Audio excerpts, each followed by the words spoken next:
Sao Paulo in Brazil, as we are now coming to near the end of the season, as we have got, I think, 3 races left after this one. Let me just check the calendar a bit quick.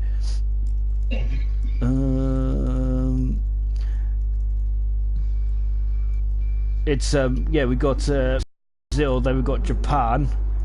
No, we got Brazil, then we got Abu Dhabi, and then we'll be finishing off in Japan. So yeah, and of course remember that Japan has got double points as well. So yeah, big stakes are on offer. Unfortunately, the main championship league, the main championship rival for Nigel's Nigel's crown at the moment is actually not here tonight.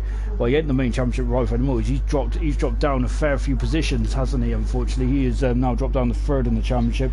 Hunter has gone up to 2nd, and technically today we could be losing another 2 drivers out of the championship fight, which will be Murphy and NWB. So NWB, because there will only be 75 points left for grabs in NWB.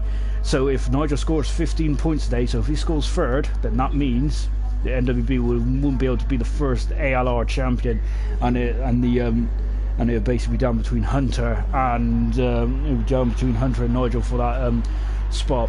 And Nosey is not here at the moment. I think he's asleep. So I am joined by I'm only joined by one expert today.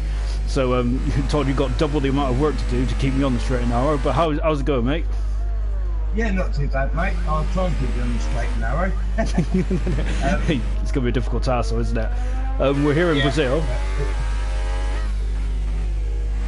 We're here in Brazil, and Todd, could you do you want to have a quick outline of do you like this track, and yeah, how do you feel about going around it? Because liking it and going around wild is 2 completely different things, isn't it?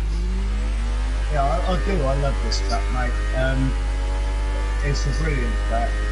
I've not had many accidents around this track. Touch wood. I was going to say, I wish I did. I didn't have many accidents around here, including some less desirable ones. But anyway, yeah, sorry. Carry on, Todd. Other than that, it's going to be drive throughout Q1, which is good.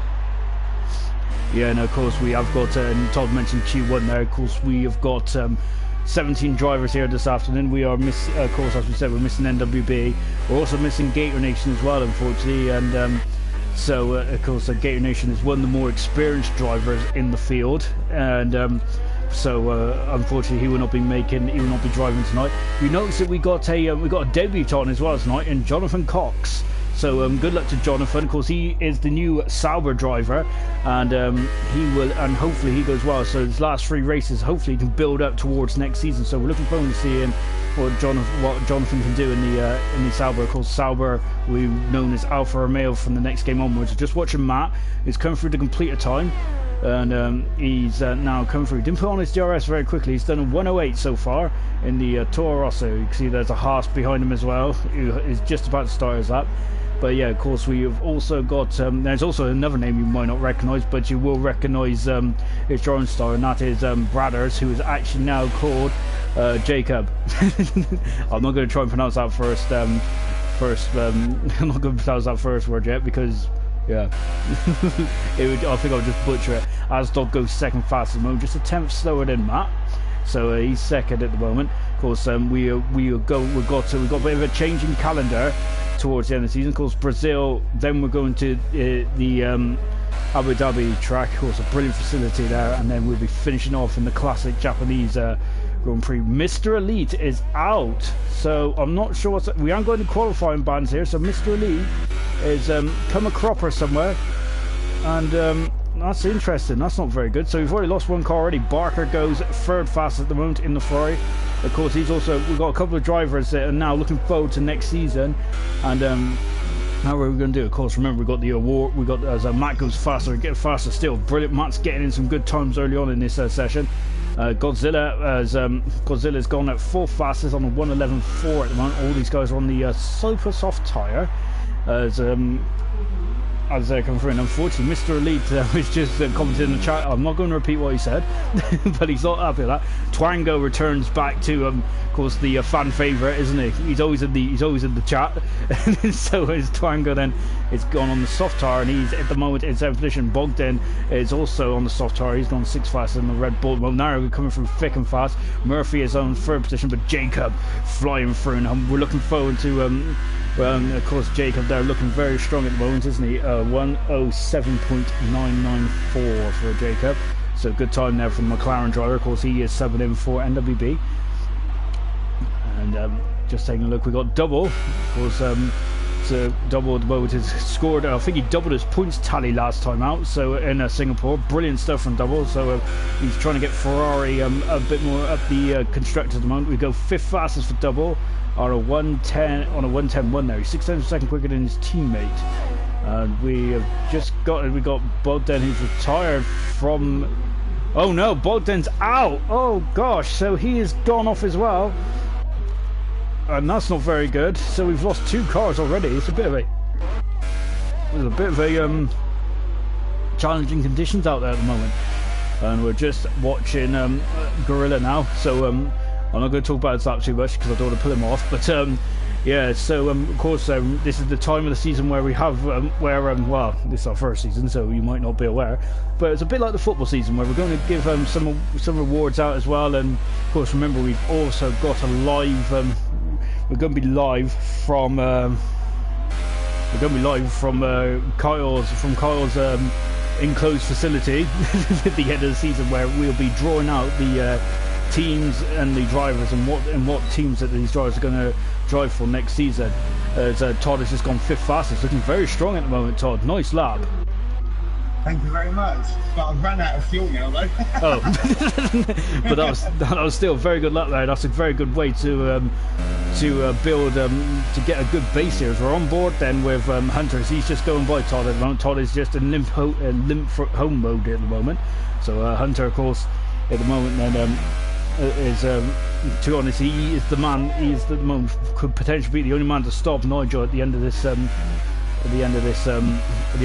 race, but we hope not. Of course, from a non-biased point of view, I would love to see all 4 men still in the championship. Of course, mathematically, only 4 men are still left in the championship. That's Murphy, who's 72 points behind at the moment. So whoa, he has to outscore Nigel by 18 points or more. So that means that Murphy has to win or come second to as we see Hunter there getting very, so with McLaren behind them getting very leery. So Murphy has to win or come second, and that's without Nigel even scoring. And of course, basically, NWB not race today, so Nigel cannot finish as Hunter goes out very fast at the moment. Both McLarens are looking very strong at the top of the timesheets there, especially Twango. He's loving life out there on the soft compound tyre. Rosie is on the medium compound tyre at the moment. We've got Jonathan Cox out there as well. Let's take a look, see what he's doing. But he is about to start a lap now, so we'll keep an eye on his progress as well. And here's number 93 machine of Grillsy.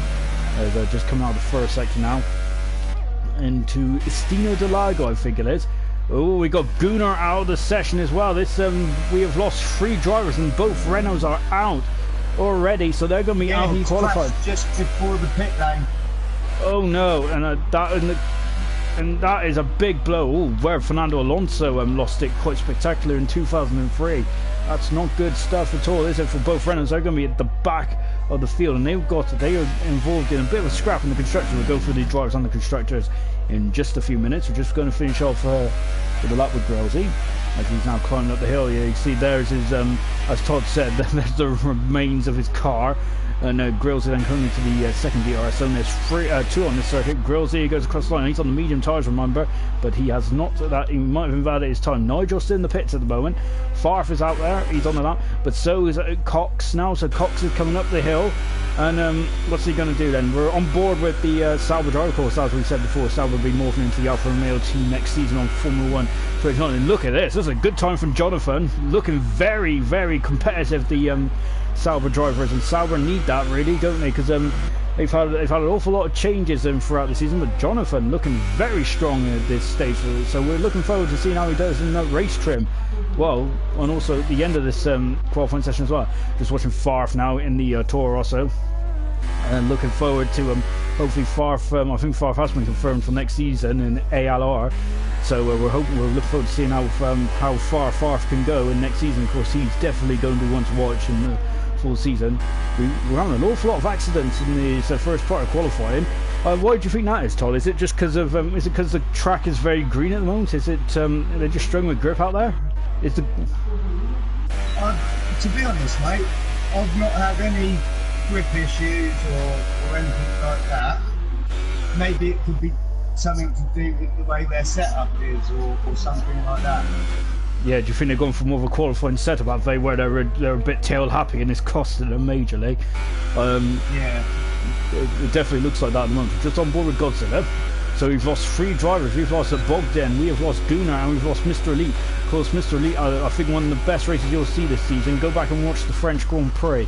Mr. Elite's wet weather skills was second to none that day. He was absolutely immense. As we're just now watching Godzilla, who's just starting a lap. And the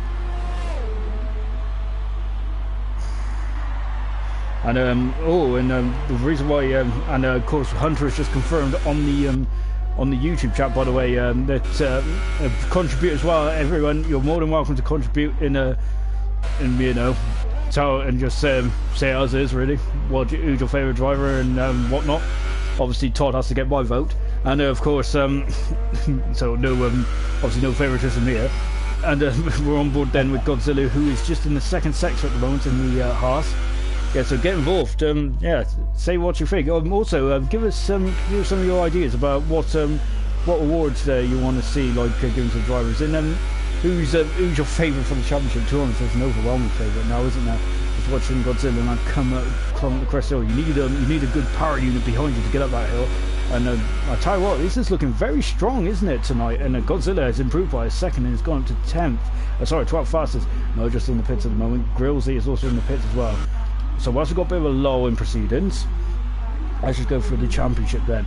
As we said, on 119 points, Nigel is, and he is 46 points in front of Hunter. NWB is not racing tonight. He is 60 points behind. Dan is 72 points behind and could potentially fall out of the championship tonight, as can NWB.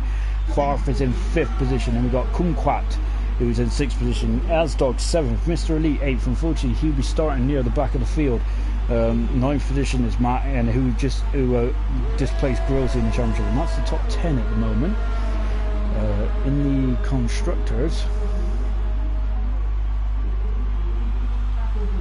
And in the constructors, and it's all stalemate, like it was all stalemate at the moment. There's not been much change going on, and so Red Bull is still leading the championship here, 64 points. McLaren though are looking very strong, 1-2 at the moment, and they're only 64 points behind. We've got 172 points left in the constructors. Remember, double points are on offer in Japan. Toro Rosso are 3rd, they're 78 points off. Force India have unfortunately dropped down recently, and there's only one driver in again tonight. 5th position is the Mercedes team. They're creeping up on the Force India and might be able to steal that coveted 4th place in the constructors. Haas is 6th. 7th position is Renault. Renault is starting from the back by the look, so they're going to have a bit of a difficult day ahead of them. Grillsy's out for another lap. Sauber then are now 8th, and they're creeping up on Renault. And Jonathan, who's the new driver, will be flying the flag for Sauber and could potentially cause all sorts of problems. Ferrari in 9th position at the moment, and 10th is Williams, who is 18 points behind Ferrari at the moment. Ferrari got 2 drivers. Unfortunately, Dave is not very well tonight, so we're hoping that he feels well soon, ready for the next race in Abu Dhabi. So we're looking forward to that. So that's the stance. Yeah, we all echo that. So hopefully we'll see Dave back in the Williams fairly soon, and because Williams like to get off the foot of the table really. And we just had a word. Does Nigel have a quali ban? And yes, and of course Twan. I don't think Nigel has a quali ban, does he? be honest, I should really know this, shouldn't I? That just shows I don't obviously... You should, mate. You really should know this, Sean. That just shows I don't do any of my homework. I just kind of get on with it and hope for the best, really. And talking about get on it and know what's best is Prize Kumquat, who's just got out of bed. How's it going, mate? Don't tell them the truth. How are we doing, Alex? Very sorry I'm late, guys. Very sorry I'm late. No, that's all right. Me and Todd have kind of had before. So we'll get to Alex's predictions and also what he thinks of this track in a minute. But before we do that, Grillsy again has invalidated his lap. We'll talk about invalidating his lap and everything like that in a second. And as Hunter has just confirmed, there is not a qualifying ban for Nigel, so that's good news. Well, it depends on who you're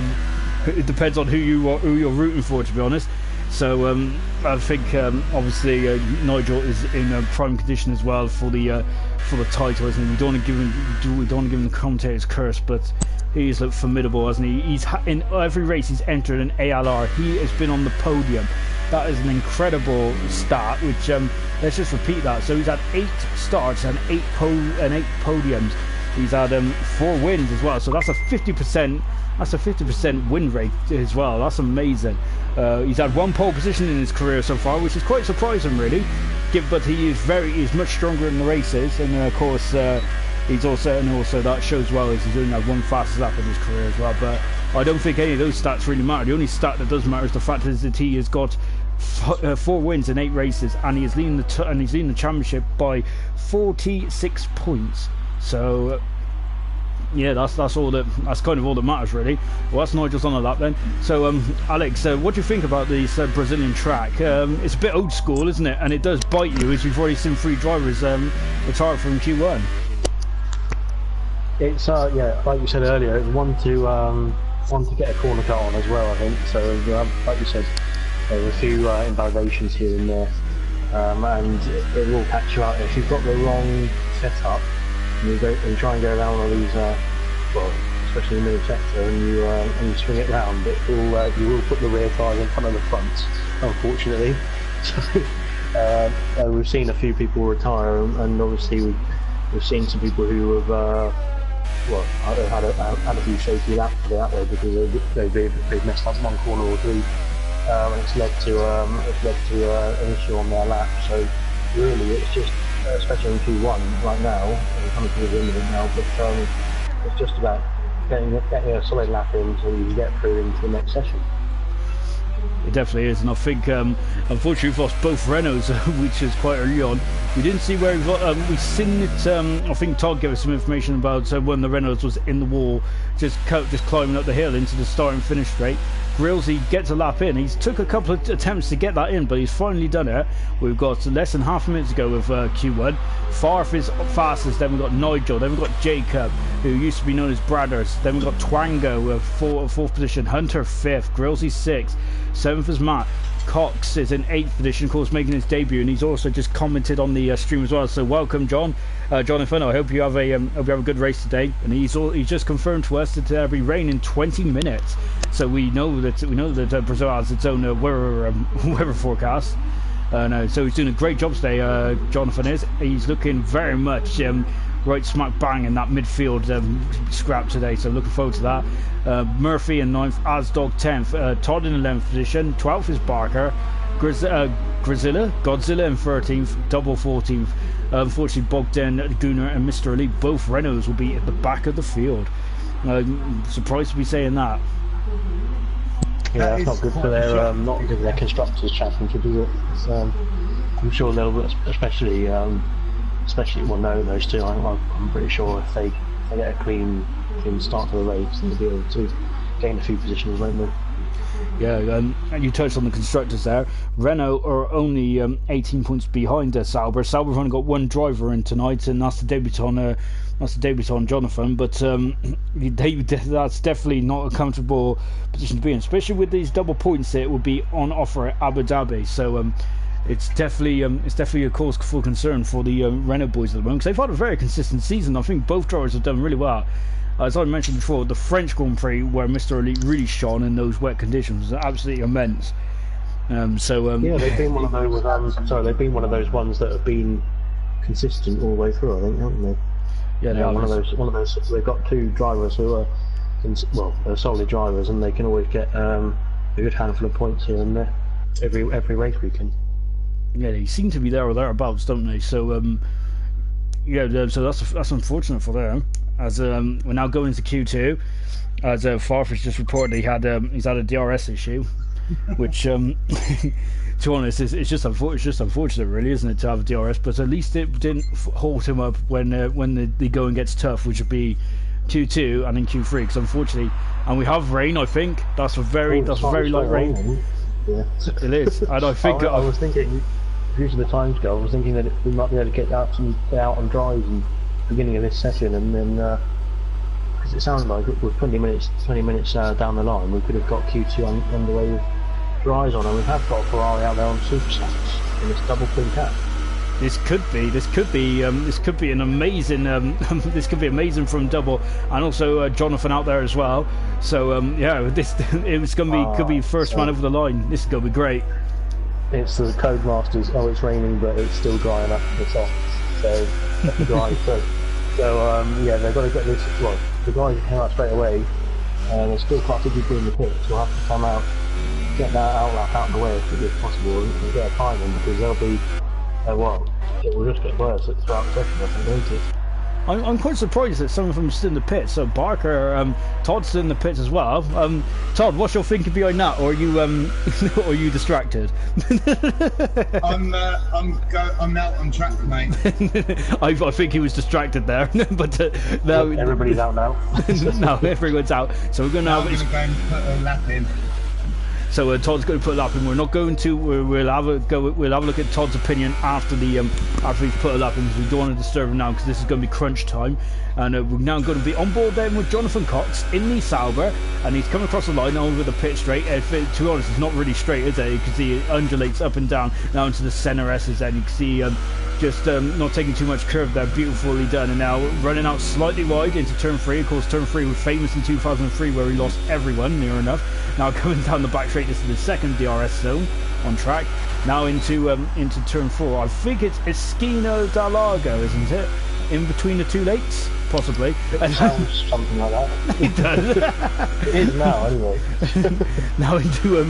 Now of course this is the corner where Hamilton went off in 2017. Now going a bit wide there, Jonathan is. Hopefully he didn't invalidate his time there. He's still on it though, so that's a good sign. And now coming into the middle sector then, and now coming up to the horseshoe, as I can't remember what that is in Brazilian, but I know it's the horseshoe. Now into Megulo, I think it is, the dive. I love that corner, because usually I end up in the wall. Now into Juncao, the junction, now accelerating away then. This is where you need all the grunt you got, and of course Jonathan Cox has got a Ferrari power unit powering up here this hill. And now coming up to the second DRS range, bit of the right-hand tyre is on the grass there. What's he aiming for? He's a bit wet, Alex. He's on a 109, but unfortunately he invalidated his time, so he has to go again. That might cost him. Where's Double? Double was the next one across the line. Jacob goes. Just a note on that one. Jacob was pretty much slipstreaming Double for the whole lap, and he got held up majorly there on his collie lap there. But obviously, because he was trying to get out, and everybody was trying to get out, I think some people might have been held up all over the field there, because everyone came out at the same time, didn't they? They didn't. So, yeah, Jacob was right on the back of Double and couldn't get through. And you can see the times are coming in thick and fast, don't they? And Todd goes up to 8th position, but we're not gonna talk to Todd yet, because he might have to go again. So Jonathan was the first one across the line, but unfortunately invalidated his time. Twango is only 13th, but he's on the medium tyres for some reason. I'm not sure what that is there, unless he expects it to dry up. I think he should have gone the super. Then again, having said that, as I just think this through, it's because you got to start on the soft, you got to start on the tyre that you set your fastest time on. So it's a split at the moment, isn't it? Asdog on the super softs, Nigel on the medium. So they're thinking a lot more than I am. That's why I'm not a race driver anymore, you see, because I'm a bit too short term. I was a bit more concerned about getting through. So so you can see the. I was just thinking, sorry, that obviously because it's technically still a dry session with DRS activated as well, but yeah, they will be using whatever compound they set their fastest time on, or the guys in the top 10 anyway, in this session, will be using the tyre that they start get a lap in right now. So most of them seems to be on the softs. And you're on board Twango there, and he is struggling. He was struggling to keep up his time now, so he's now dropped down. And I think that is the track too wet to improve. We might need a Charles Leclerc escalap to get himself out. We're staying with Twango at the moment. Gorilla's still out there as well, trying to improve his time. But at the moment, Gorilla is in 8th position at the moment, and that's what Williams need. They want to get themselves off the bottom of the constructors if they can. Unfortunately, they've only got one driver tonight because Dave is not very well. But as we said before, get well soon, Dave. And we're looking forward to seeing you in the last 2 races. Oh, Twango getting a bit out of shape there. As yeah, this is it's a bitter blow for Twang, isn't it? Really, because his teammate Jacob is up there in 5th position. Maybe he chose the wrong strategy to go on the medium tyres. Nigel made it work though, but yeah, it's all about timing, isn't it? He might have one more chance if he can get a. If he hasn't annihilated it, if he can get a lap time in, get into the top 10 now, he might still get through if the rain does pour down later on in the session as well. So we'll see what he does in the top of the line now. He's 9-10. He's 9-10's down. He's coming in the pits. And that's. I'm guessing they've got the soft on, and if he's got time to find where we're going, try and get a dry. Oh, he's going to be held up in the pits as well now. So that's not going to help him. Oh dear, it's all going wrong for Twang at the moment, isn't it? You just see the Williams coming there at Todd. We got 8 minutes to go then, and that might be the end of qualifying. In terms of the rain, it's still well. He's got heavier now. When we first started the session off, it was barely noticeable, but now you can actually see the big old drops coming down now. Todd, I shall be and wheel back into the garage. How treacherous is out there? It looked treacherous, but you got into the top 10. It is quite slippy out on track, but I thought I'd just put a lap in and then try again afterwards. But obviously I was down on my time and I just called it a day, mate. I think a 110 is good enough to get me into Q3.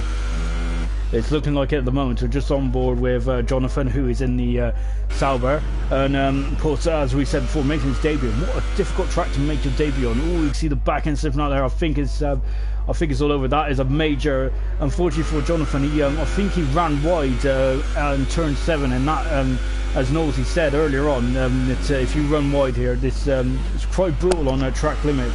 And as Twang knows his mistake, unfortunately, because he's just commented on the stream going, so I have a feeling that he's not too pleased about that at the moment. We're just on board with Jonathan now as he's coming across the line. He's in the 11s already, and he is 12-7.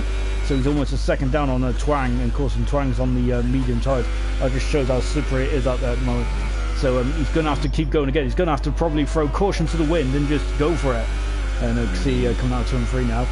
As there's a bit of a low on proceedings, I think Twang's just coming out as well though, because the pit lane feeds out just after turn 3. It's a very treacherous pit exit, I've got to say. It used to be a treacherous pit in. I remember back in 98 and 97, blimey, on those games you just kept ricocheting off off the barriers. Luckily, yeah. It was like playing pinball basically, wasn't it? It was such a narrow pit lane. As Carl's just made a unhappy face in the comments that Nigel is on the medium tyres. So of course those are the championship rivals at this stage of the season, and we've still got 4 men in the vying for the championship, but we potentially could be losing 2 tonight. And of course, I think it's been a very good, first season of ALR so far. Of course, we'll go through. Of course, we're going to have a nice season review at the end of the season if my video editing skills are up to the task. Probably not. I'm going to have to just go and find some of his actual more creators with me. Twango comes across the line and he is about to start his lap now in the McLaren. So he's only 9 tenths off. Shaky outlap. So he was coming around the second to last corner, wasn't it? Really, in sector 3, he was sliding around the track, drifting. It looks like he can't control the car at the moment. Yeah, that's looking painful, isn't it? On the board with Twang there. and unfortunately for Twang, he might be out of Q2. So that's a big shock. That's a big shock. That is. Godzilla is unfortunately called it a day. Double is still in the pits as well, but that might be the 4 that we're going to lose out of Q2. Yeah, it looks like it's in fact too wet now to use the drive anymore. He can't control the car. No, He spun it. There we go. So he's put it into a spin there. I don't think he can improve his time. Put it that way. So no. So it's unfortunately for Swan, it looks like it's P13, which means he's in the water. But it looks like unfortunately we won't be into Q3. So that's unfortunate for Twine. Now you can even see now slow speed that as soon as he's going slow, when he's going slow and trying to pick up the pace, you can see there's a lot of spray coming off of those tires now. As we've got some guys on intermediates out there, so that's going to be interesting. What do you think they're going on intermediates for? Is it just to get an eye and getting ready for Q3? Yeah, it looks like it. I think it's worth going out for quick practice, isn't it? Obviously they've been probably practicing all the time in dry conditions, and now it's the rain's thrown up a bit of a dilemma, isn't it? But I think it's probably for guys like Hunter and Jonathan, just in case it's going to be a bit of rain, maybe even in the race as well. Then they'll be there just to have a lap under their belt with what lanes are doing, which corner, and what speed is going around that corner, and that sort of thing. So. It's probably just to get an eye on, really. That just confirms that the track is not too wet for slick tires, because we've got a DRS disabled message from race control. And also Jonathan is just put in the comments, welcome Jonathan, I hope you're enjoying the race. Unfortunately you're out, but it's good to have your company today. And of course Jonathan has just confirmed that there will be heavy wet conditions for the for Q3, so excellent stuff. We know Hunter is pretty decent in the wet, so this could be a advantage Hunter, do you think, for Q3? Especially if it's one of his favourite situations where it's it's raining in Q3, but it dries up towards the end. He's one of the ones who will take a risk at the very end of the session and try and get another super soft time out of that. If the track's dry enough, just in time for the thing. So, and obviously other drivers will have to get as well. But it's definitely strong in the wet conditions, getting set up right on most occasions. And he's going around in it's not too much of a slower lap time, I think, on those intermediates. So obviously the track has become obviously much better on track as the session's gone on. So these tyres, well, whether it's going to be heavy rain in the next session enough to and he's got his neutral problem again, I think, on tags. Something stuck in neutral. Oh, that's a shame. Asdog is out of the session. He's gone off somewhere. That is a big blow for Asdog, because he won't be able to take part in Q3. He's gone off somewhere around the lap, and that is a big blow for Asdog. As we were just watching Hunter, he's got a throttle problem again. It's happened to him in Germany, and it also happened to him a week ago in Singapore, which I think cost him valuable time in qualifying. And once again, luckily Q3 isn't on the horizon yet, but this is a big blow for Hunter once again. And this. He's got to retire. I think if he can still make it through to the next session, obviously. He doesn't want to get disqualified. His problem sitting on track in a dangerous position. Yeah, so, I forgot about that. that could really ruin his race, couldn't it? But and the same. Well, as for Asdog, people want to get some practice in on the wet conditions, and they've got about 5 minutes just now in the end of this session. But obviously, if you're pushing too hard on a tire that you don't really need to, because you already set full time on the dries. As we found with Asdog, it sort of ruined his chances for Q3 and possibly a good point to win the race. Unfortunately, Asdog has also ruined my next subject, because I was going to ask Todd if he was tempted to go out there, but after seeing that Asdog's in the bush, I don't think you want it now, do you, Todd?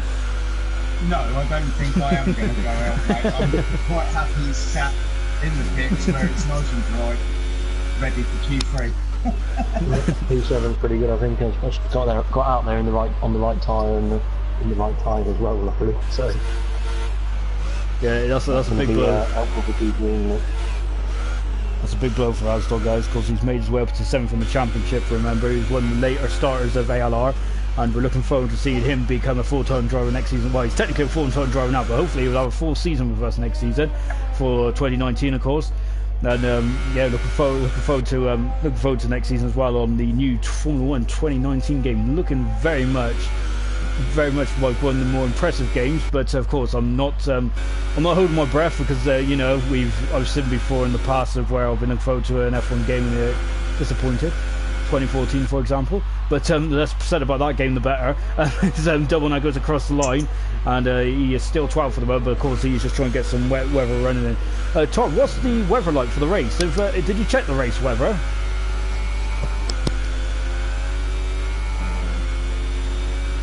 Pardon, Sean? Did you check the race weather for tomorrow? Later, I mean, in the race. Yeah, it looked like it's dry in the race, but I wouldn't quote me on it because I said that last time and look what happened.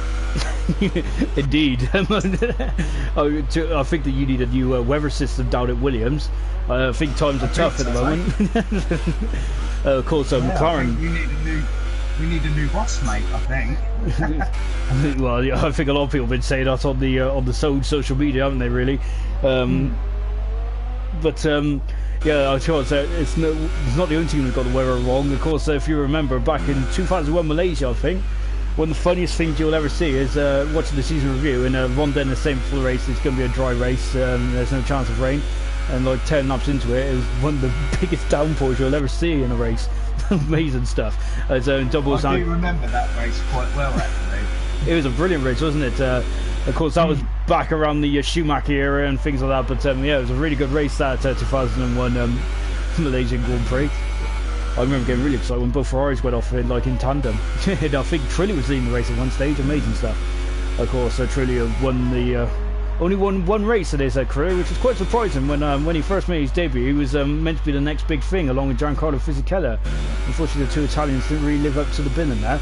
And that's in the Q2, and unfortunately we have lost Jonathan, we have lost Twango, Double, and Godzilla. So those are the four guys are out. And Asdog, unfortunately, is put it in the wall, and he's also out of the race, out of qualifying as well. He will start 10th, so that's not really the place where he wanted to be. So I don't think 10th is where anyone wants to be honest. No, you'd rather be 11. Going into turn 1. Yeah, not into like our first corner, is it? That's a good point. Right in the middle of the pack. That's a good point you two touch on, actually, as we just take a look at the Q2 results. Going into turn 1 and 2 then, it pinches you, don't it? So you don't really want to be in the midfield. What would be your strategies going into turn 1? For example, if you were somewhere like 10th, like Asdog? Well, if you're on the inside, try and stick as close as you can to that curb going round and hope that there's no other incidents ahead of you. And if you're on the outside, well, go as wide as you can. I think it's literally the either-or option. Just try and stick to the very side of the track and hope that there's no incidents to have to avoid, basically. You can see we just got a brilliant picture of turn 1 there. You can see it's a very steep decline there, isn't it? The center S's. So it's a lovely part of the track as well. Turn 1, 2, and 3. So keep your comments coming in, guys. Brilliant stuff, and also it's great to see all 9 of you watching qualifying. Hopefully we'll get a lot more for the race, because that is what a lot of you have come to see, is the race. Well, I certainly have anyway. I like qualifying, but you know, race action is better, isn't it? As you can see that we got a lot of rain now, we got a lot of water on circuit as well. Intermediate tyres at the moment, and yeah, Carl Hunter has confirmed that has got a throttle problem again, and he is working on a fix at the moment. So he's turned into a DIY man. So that's what you mean by you're really on your own out there. Even though you're driving from a team, you're really on your own, aren't you? Because obviously you got to do the strategy, you got to do the tyre calls and all sorts. We're just watching Jacob come out of the pits now. You formerly know as Bradders, so I've got to change our spreadsheet again. Blimey. So, finally, I thought we had a week. Work us timeless give you to do, Sean, eh? I know, it's unbelievable. I need to do something though to contribute, don't I? Because all I do is really just sit and talk rubbish. Anyway, we're coming up to the. You're very good at what you're doing, Sean. Though that's the thing, you're really good at it. I'm really good at talking rubbish, yeah. And then, so Todd, what is your what's your plan then of action for Q3? Of course, it's wet conditions. Have you had a look at the track at the moment? Are you following anyone on board, or are you? I'm currently out on track. And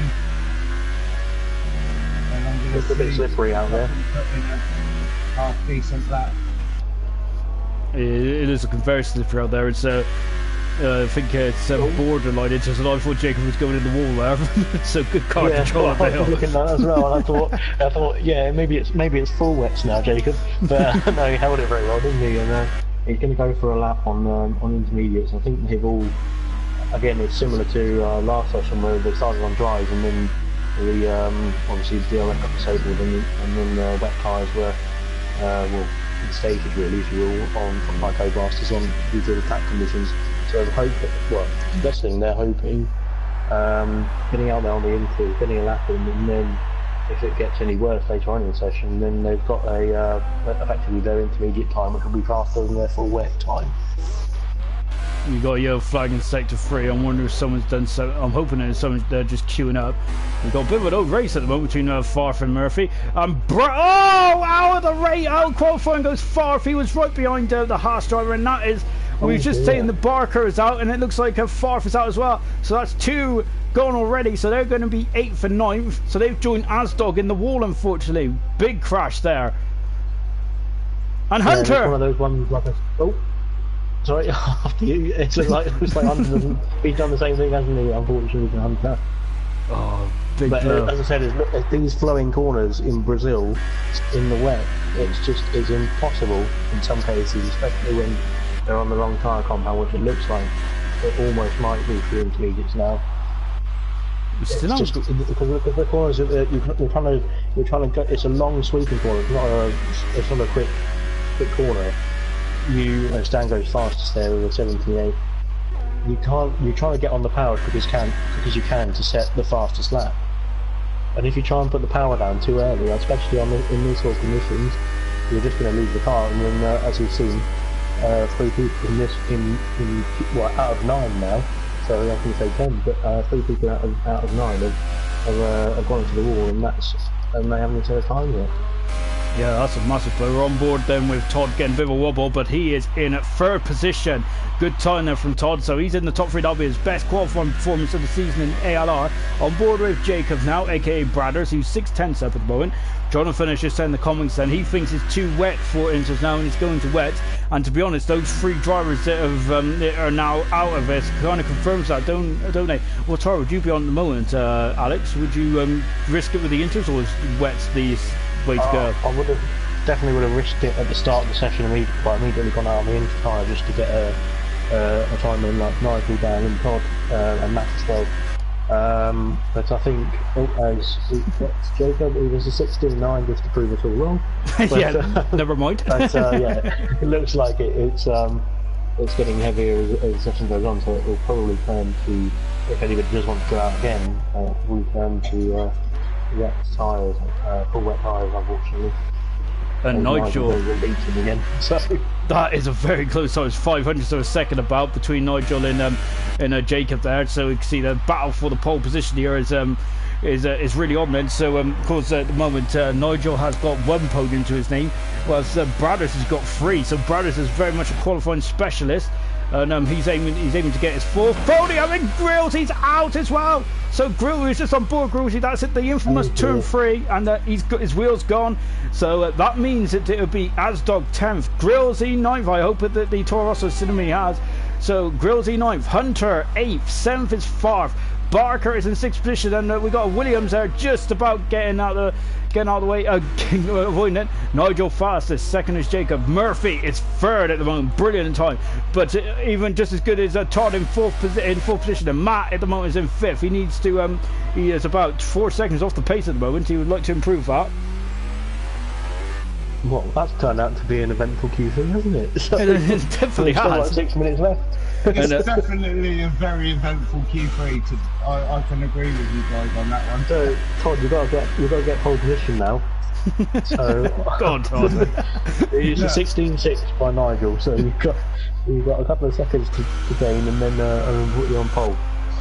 And Murphy's now cruising back to the pits. I think he's ran out of fuel by the looks of that. Nigel was just watching him now. He had a brilliant final sector. Then what about Matt then coming up the hill then? And now what's he going to do as he comes across the line? He is aiming for an 18. He's in the 20s at the moment, so he's improved by 2 seconds. So he's getting quicker and quicker. Twang has just said, what's going on? Half the field is out of Q3. So yeah, it's been spectacular, hasn't it, here in qualifying so far? Just taking a look to see who else at that moment. Todd's in the pits as well, so Murphy and Todd are in the pits to fuel up, put on some fresh boots, and they should get back out there and try and improve the timing. Of course, the weather seems to be getting worse, so not better, because now Jacob's a second down as well, so Jacob will probably come into the pits. Nigel's just going quicker and quicker at this moment, but yeah, I think Jacob's going to abandon his lap and come in, because he will not have... No, he's staying out. So yeah, Jacob's staying out. Just basically that just shows why you shouldn't second guess a driver. And now he's going to have another crack now. What about Nigel? Nigel's staying out as well, I believe. Yeah, so no, Nigel's in the pits then. So I got both of them completely wrong. So now we're just watching Matt, who is just coming into the Magulo. As we got Dave has also joined as well. He is he's cheering his Williams teammate on. So as Todd is in 4th position, Murphy is in 3rd, Matt is in 5th. This is some brilliant a brilliant session. Of course, Matt had an amazing drive in Singapore, didn't he? And he feels, of course, when we was interviewing him afterwards, he felt that he did an extra stop rather than he should have there. So this potentially could be an even better day for Matt here. So at the moment, Jacob's the only one that hasn't come in the pits yet. Everyone else is in the pits. As Jacob, getting a lot of oversteer there and going on the grass at the moment. As now he's just coming to complete a lap. Todd, we've got 4 minutes to go. Are you going to be going back out there, or do you think the track's too wet to improve now? I'm already on my way out, mate. No worries. So that answers our question. He's out there raring to go then. So Todd will be the first one out there, and of course, and that's to be honest, that's a very good thing to do, really, because if you just keep going around on these inter tires, they should get better. As Jacob blasts in the pits. As so Todd will be out there now. Yeah, I'm full pissed. He was pinballing about Mr. Walls though. Is that luckily rather? The only guy out on track at the moment, I think, is Broke the River, so he's run out that effectively on the second run. So most people in Q3, will have time to go out and do 2 runs in these intermediate conditions. You can put a bit more fuel in the car because it's not too fuel dependent, is it? Driving in the wet conditions, so you can get a bit more lap, 1 or 2 more laps out of your wet tyres. So it helps sort of, especially if there's issues here and there where you've got you invalidate your time or something like that, then you've got a bit more of an extra fallback, put it that way, to keep going, getting the lap time in.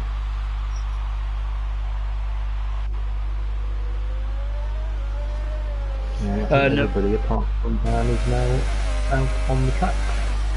Twang has just put in the comments, is there a ban between drivers and commentators?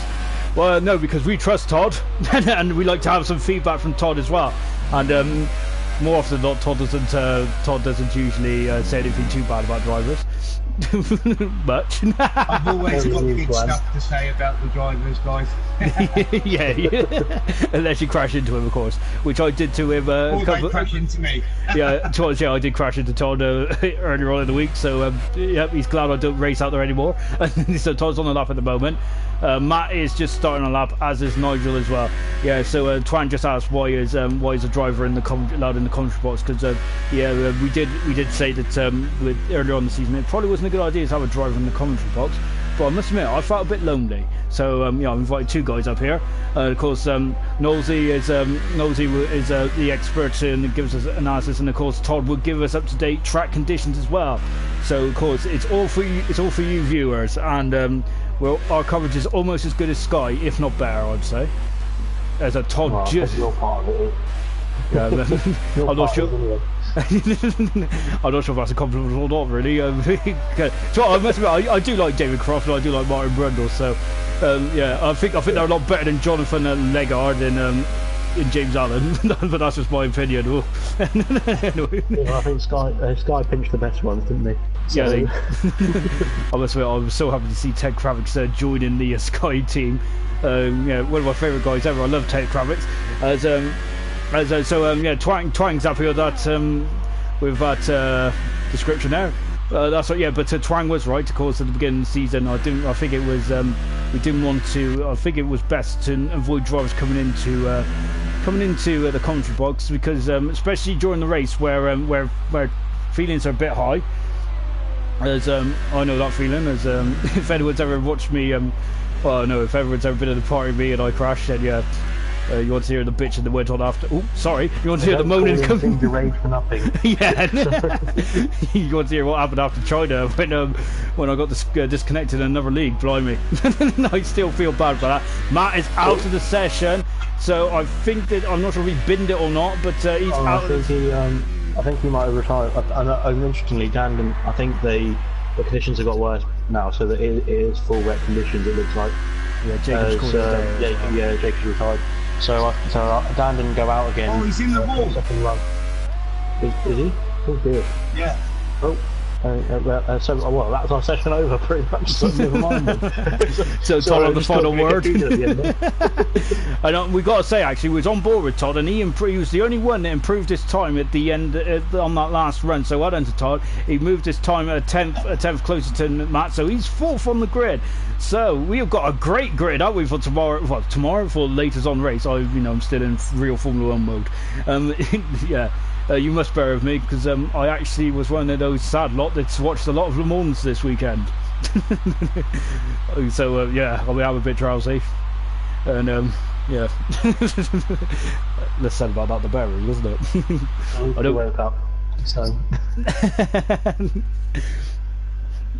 Yeah, a bit of a split in terms of motor racing fans when it comes to endurance racing and racing from Formula 1. And we'll go into the detail on that a bit later on. Nigel takes pole position, so that is Nigel's second ever pole position of his career. Brilliant stuff.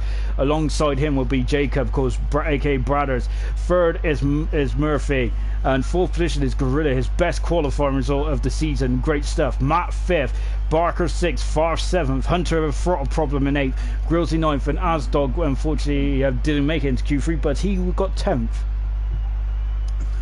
So we're just getting ready for the start of the race. We think it's going to be dry. And so we're going to just have a quick chat with Todd before he gets ready into race mode. So Todd, what's your plan then? Are you going to go for the what are you going to do? You're going to go for the two stop? You're going to go for one stop? Are you going to be attacking? Are you going to be more conservative? I'll probably end up going for a two stop.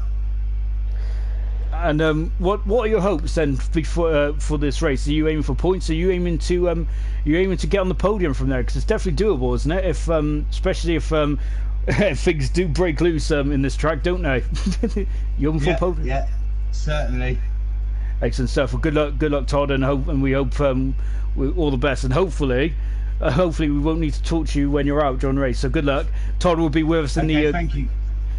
Todd will be with us in the comms box throughout the race, but of course we'll not be chatting to him because throughout most of it, because he needs his utmost concentration. To be honest, if it's anything like me, anyone that chats at the party when I'm in the race, I usually end up going wide or in the barrier. Alex, what do you reckon? What do you reckon about this race? And the front two rows are amazing, isn't it? To see those guys there. And what's your prediction? Well, I think first of all, unfortunately, it's going to be a two-horse race at the front between Nigel and Jacob, as we've seen in the wet conditions.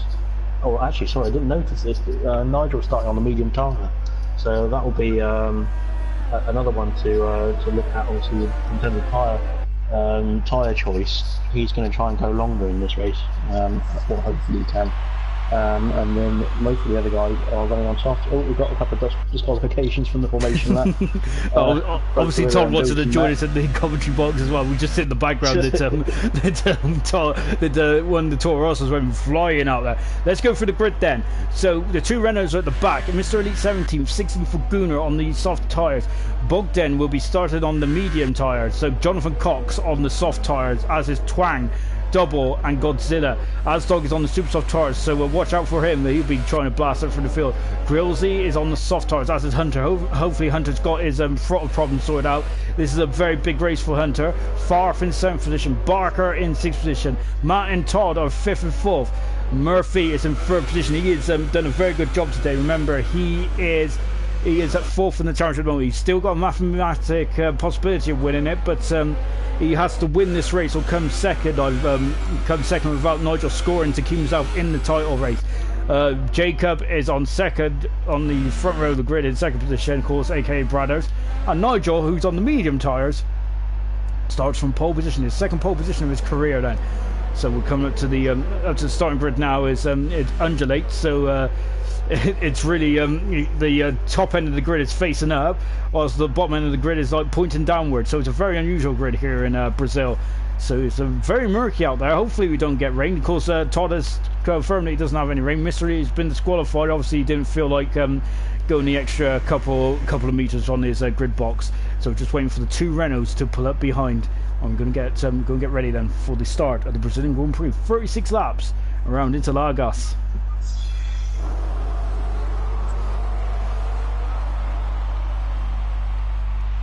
There we go then. We got 5 sets of lights going. When they go out, we will go in Brazil, and we are go. And we are go. That was a bit of an anticlimactic start, but that's a great start by Murphy. He flies from further on the grid and he takes the lead. Oh, we got contact, and that's what I think. Todd, and now Nigel's gone around. He's gone. Oh, no, Nigel's Nigel's been taken out there already. Murphy takes the lead. What a cracking start! And Gorilla's going alongside with Jacob. Gorilla's going to go to the 2nd position. He dives down the inside. Stop go penalty for Mr. Elite for gaining 2 races. Hunter is up in the 3rd. Brilliant. Oh, Jacob's out. Asdog's out. We've got a massive accident. That's a huge accident. Oh my gosh, there's wigs everywhere. This is appalling.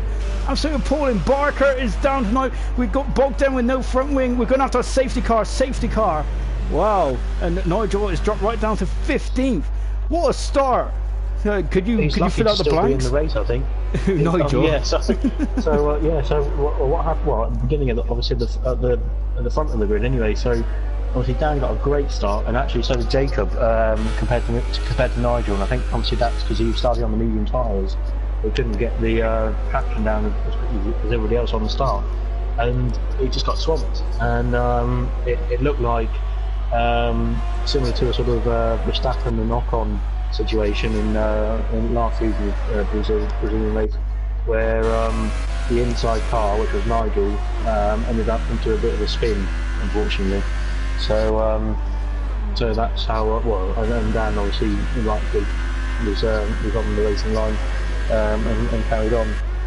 In the background, I didn't really see what was happening. I think Hunter managed to get a good start as well and gained 5 positions, as is there on screen as well. So he's definitely got a good start, and obviously avoided the initial. Like I said, what you want to do when you've got when you start in Brazil is when you've got 20 people on track or 18, is to try and if there's an incident in front of you, try and avoid it without getting any off-track penalties, put it that way. So we'll have to, and Twan's got a great start as well, it looks like, so gained 7 places too. So they'll have to bunch up now, get those tyres warmers. They've just caught the safety car. Don't think anybody apart from, I don't think Nigel's pitted either, has he? So so only Double was pit on the safety car. I think I think everyone from 10th down all pitted by the looks of it. So I was looking at the wrong graphic. So sorry, one stop for 10th downwards. Sorry, so I was looking at tyres still. The safety car it lasts 3 laps every time. So it doesn't matter on the size or the sort of damage of the incident. It will last 3 laps, so it'll be doing another 2 laps after this, after it crosses the line now. So the real problem for all these guys at the moment is keeping those tyres warm, and as you see, they're trying to overtake the safety car in some places because it feels like it's going so slowly. Dan's at 60 miles an hour right now, and it will feel like he's trying to crawl around the track on all fours instead of trying to race a car around there. So the problem with this now is you really start trying to get those tyres warmed up. Obviously trying to weave around, get a bit of heat into them. Heavy braking also helps. So when you're coming up to a tight corner or something, you have the safety car a bit further ahead. You can certainly risk of crashing into it. You can try and heat up the brakes as you heat up the tyres at the same time, using that method. But there's a quick lap as well, so the safety car can get around quite rapidly. But yeah, the mess that happened from that obviously has meant that Asdog, who started in P10, like I said, it was probably one of the most dangerous positions to start, right in the middle of the pack, and Farth they're out of the race completely. An early bath, unfortunately, for them too. As just taking a quick look at the position changes, whilst we've got a bit of a low in proceedings, thank goodness for that. Is up 10 positions, Mr. Elite, brilliant stuff. As Alex said, 5 positions for Hunter, 7 positions for Twango, brilliant stuff. Unfortunately, the biggest losers in that was Nigel and Jacob dropping down 8 positions. As they're all starting to queue up now. I don't think safety car's in this lap, is it? Have I missed the graphic? It is in this lap. So Dan can lead safety car now effectively, and waiting for the safety car to come to the pits so he can floor it and get going.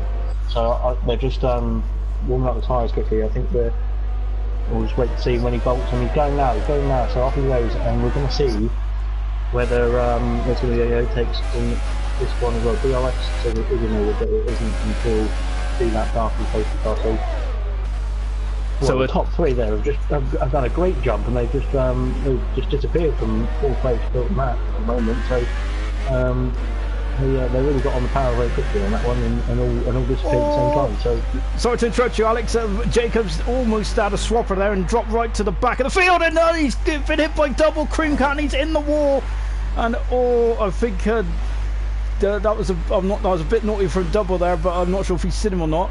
But as Jonathan is now... Whoa, we've got a huge accident there, and that is a mega... That is Godzilla and Gunnar out of the race. And Jonathan is dropping down the order. He's trying to get back on. That is a massive accident. That was airborne as well. That was incredible. As Brothers has dropped down to 12th. That was amazing. Did you see what happened in the back? Yeah, so unfortunately Gunnar came round... he came round the long left-hander there, and I think he might have touched the curb and spun it into the wall on the left-hand side. I smashed it into the wall, but then his car came back on track. As Jonathan has retired from the race as well, has gone into a wall, unfortunately. But yeah, so he came round. Gunnar came round the corner and then smashed it into the wall on the left-hand side. But his car bounced back on track, and that caused a bit of confusion with Godzilla and a few others, I think, to try and avoid the incident. We've got Jacob and Bogan in the pits as well for new tyres on the wing change, it looks like, on both of them. Nigel's got the inside of Mr. Elite there. They had a great wheel-to-wheel battle there. And we got debris all over the place at the moment. There's Twang going around the outside of Matt. At the moment, Todd is doing a great job in second position, keeping Hunter at bay. Dan is leading by 1.5 seconds at the moment. What a start to this race has been. 5 laps, we've had carnage. I think this has probably been the most entertaining start in a while. And Jonathan, of course, apologising because he's out. Don't worry about that, John. No, a brilliant debut. You look very good in qualifying. Just caught out, but hopefully we'll see you back in a week's time. So good stuff from John there. As now we're just on board with Hunter. He's coming up and he's now attacking Todd. Todd is DRS is not available yet, as Alex just said, but he might not need DRS because he's going to go for it. Todd is in the middle of the track, going up the inside track position, and he is now up into second position. Now he's going to get after Murphy. Has he got the pace to get after Murphy? Broke is down the third position. We've got a bit of a queue behind Matt at the moment, so it's Matt, Twango, Nigel is up into sixth position then, so he's starting to fly out there at the moment. Mr. Elite right behind him, Grillsy in 8th, 9th is Barker, 10th is Double, Bogdan is 11th, and 12th position is Jacob so far. Jacob trying to come back through the field. Nigel's going a bit wide there, so at the moment then Nigel's having a bit of a difficult day out there. But wow, this is where it gets a bit frustrating because it's not an easy track, especially in the middle sectors, to overtake, is it? So the likes of Twan and Nigel, who are very quick drivers, no disrespect to Matt, who's quick as well actually, but these guys are going to want to get past him as soon as they can, because he is holding them up and obviously impacting their race down the line where they would like to be going for bigger points, I think, wouldn't they? So Twan's actually, obviously he had his issues in qualifying. He has jumped up 8 places, so he's doing a pretty good job of getting a good handful of points as it is. Unfortunately, Nigel had his issue on the first lap with on the start when he was Dan and Jacob, so he's having to try and have a fight back really to gain what he can. Yeah, he's doing a good job as well. Mr. Elite is sticking with these guys. He's got grills all over the back of him as well now. Oh, and Twag there going onto the grass in there because Matt didn't give him much space, and now they're just and Twag just forces Matt out wide, but Matt is trying to stick on the outside here. This very close there. Is Matt going to have a look? He's not going to get out the inside there. I think it's not worth the risk, is it? But I don't know whether that was a bit of a forced move by Twang to try and obviously get out of the field and get out of the right, or get Matt out of the way of him, really, so he can have some bit of a cleaner air to get some good times in and get some more position really.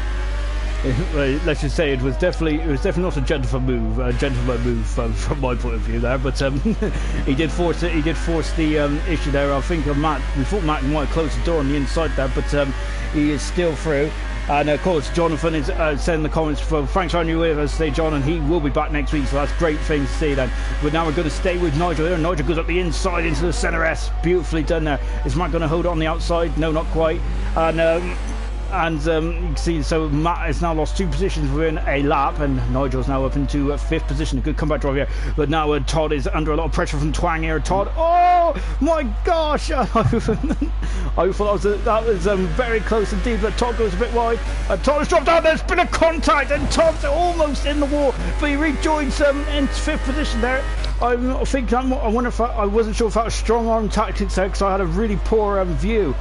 So Matt now dives down the inside, a bit more contact, a 3-second penalty for Todd, but Todd is keeping it at bay. Matt's going around the outside here, and you can see those super soft tires are squeeze at Matt there, but Matt's up the inside now into the horseshoe, and he's got 5th position. I wonder if Todd might need to come into the pits because the super softs might be crying out now.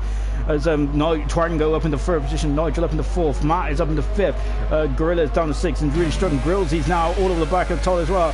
And yeah, so the battle for 6th and 7th then continues. Mr. Elite dropping back a bit there. Todd is coming into the pits then for the Williams team. Did you see the... Oh, before we do that, because Nigel's going to go on the inside. And wow, very good stuff. And look at how close that is. But Nigel gets a swapper on and he's out the outside now. And Twango switches back through. Brilliant stuff. Lovely shots here as well. To try and get away, I think, from Nigel, but he's still having to defend. No, I think fans he was pushing there, and he did the same thing on what he come out. I think he just went for the movement to try and get the slower guy out of the way on this occasion, and obviously it's caused a bit of a problem there, I think, for both Willer, and he had to pit. Hopefully there's no enough damage and we can get back out and get some more points. So, obviously he has come out in P10 at the moment, but there's a few others in front of him. Not everybody in front of him, I think, apart from let's have a look. Apart from Wilsey and Barker, who need to pit anyway. So there's still potential for a lot of points here. So I think. Sorry, back to Twan. I think he was desperate to get the move done because he needed to. He wants to get as many points as he can in this race. And Nigel up the inside of Twang now and goes to 4th. I think Grillsy is on the side with Matt, and Matt retains his 5th position at the moment. Grills didn't use his DRS for some reason, even though he's in the DRS zone. But now Twang is going to come back out and go down into turn 4 into Esquina Delado, I think it is. And look, he's on the outside, but Nigel is going to be on the inside. He's got the better track position, and he takes 4th position. Grillsy and Matt are also side by side, and Grillsy gets run out wide, and Matt retains his 5th position. Look at all the debris on the inside of the barrier there. We've had 2 major incidents there. Actually, just very quickly, just on Nigel there, a pretty good move. I think he was backing a pretty fast driver, and he knew what Twan was, what he was up against with Twan. So he's done a pretty good recovery drive, hasn't he? Because he started well, he was right at the back, wasn't he? And under the safety car, and he's managed to claw back into P3 in the moment, and will surely be after Hunter and Dan, who have breezed away in this race at the moment. It's been fine stuff from Nigel, really has. It's been amazing stuff. It's been a champion's drive today for Nigel, and he's now back on the podium. But we'll come back to that in a minute, because Grillsy is all over the back of Matt. Matt again doing a brilliant job into turn one. They're breaking a much there. Remember, Matt is on 10 laps soft tyres, whilst Grillsy's on the medium tyres. He's done 9 laps on those medium tyres. But you can see Matt is defending inside. This time Grillsy goes on the outside, and you can see as Jonathan Cox has left the session, unfortunately. Grillsy is on the outside, and he's done it. Brilliant move there from Grillsy, but can Matt come back at him coming up to turn 7 here? I don't think so. As we said before, that's a very dangerous place to try and overtake, isn't it? So Matt's staying in sixth position. Grosjean there, so. Yes. Hopefully we don't see any more Grosjean today. It's been a bit of a destruction derby out there at the moment, hasn't it? Blimey, we're on lap 11. We have lost. We've had 2 major incidents. We've had a safety car, and wow, I didn't expect. It's not a track. It's not a track where there's much if you will, sort of like there's no limited runoff areas. If there is a runoff area, it's grass, so it's a bit treacherous for these F1 cars to be driving around on that sort of surface. But and it's a narrow track in places as well, especially the centre S's and that sort of thing, where you've got to try, if you're trying to go side by side, you've got to have confidence in both drivers and your rival to stick to that side of the track and keep it clean. And it's always going to be an issue driving around this track where it's difficult corners, just single file, really, isn't it? So when you're trying to race competitively, like all these guys have been, they've been doing a good job of it. I know there's been some incidents, but it's always going to be one of those ones where there is going to be some sort of coming together here and there. And we've got Bill and Matt, who's right on the back of Grillsy still, so he's keeping in touch with him, even though he's got past. And Hunter is in DRS range of Dan Murphy up in what 1 and 2 at the moment. So there'll be a fight for the lead in a minute. Yeah, Hunter has been catching down very slowly, but they've now got Nigel and Twan behind him. Nigel is still 4 seconds behind these two. Of course, these two are still technically in the championship hunt, even though it's going to be quite a major feat if Dan can come back from where he is in the points tally at the moment. Of course, we've also got Grillsy and Matt still fighting on, so they haven't finished their battle yet. Remember, Grillsy's on medium tyres, as is Nigel, so both of them are sat in a decent place at the moment. We've also got Barker, who is now caught right up to the back of Mr. Elite as well. We've only got 12 cars left out of the 17 that started, and so anything can happen still. We're about 1/3 distance here at the Brazilian Grand Prix. Let's just take a look at Barker now then. So we're coming into the infield now, and we got a couple of battles all over the track. So they've kind of had a lull, and now they decide to go back at each other again. And hopefully these guys can keep on straight and narrow. But yeah, I have a feeling there's going to be a lot of interesting discussions after this race, isn't there? Yeah, I think so. And I think just touching on the battles coming back again, I think it's the pit windows starting to appear for. Have you got Dan Murphy? Dan Murphy's in the pits. Yeah, so the pit window for the guys on the softs who've been on them all race so far. So Hunter has now taken pole position at the moment, right as down as pit. So Hunter's got 13 lap hold softs, as well as Bill and Matt, who stayed out, and Mr. Elite. So those guys will probably be pitting in the next lap or two, probably into this lap. But where's Dan come out? He's put the super softs on, and he's come out in P8, it looks like. So we'll have to stop again, it looks like, on that one. Yeah, I was going to say, he's gone for the alternative strategy. Barker goes up the inside of Mr. Elite, and he's squeezing Mr. Elite out. I think Mr. Elite's lost a bit of his end plate there, but that might be an earlier accident. Oh my gosh, Barker almost cut across him, and I thought that Mr. Elite was coming in the barrier as well. So Barker giving him no room whatsoever. Matt is still over the back of Grills at the moment, and we're going to keep an eye on Murphy as well, because Murphy is going to be flying on those super soft tyres. And wow, yeah, that's an interesting strategy, isn't it, from Murphy to go on the super soft? Do you reckon why he's done that? It's a two-stop. It's going to be soft well, the one who started on softs, super softs, and then going softs, I think.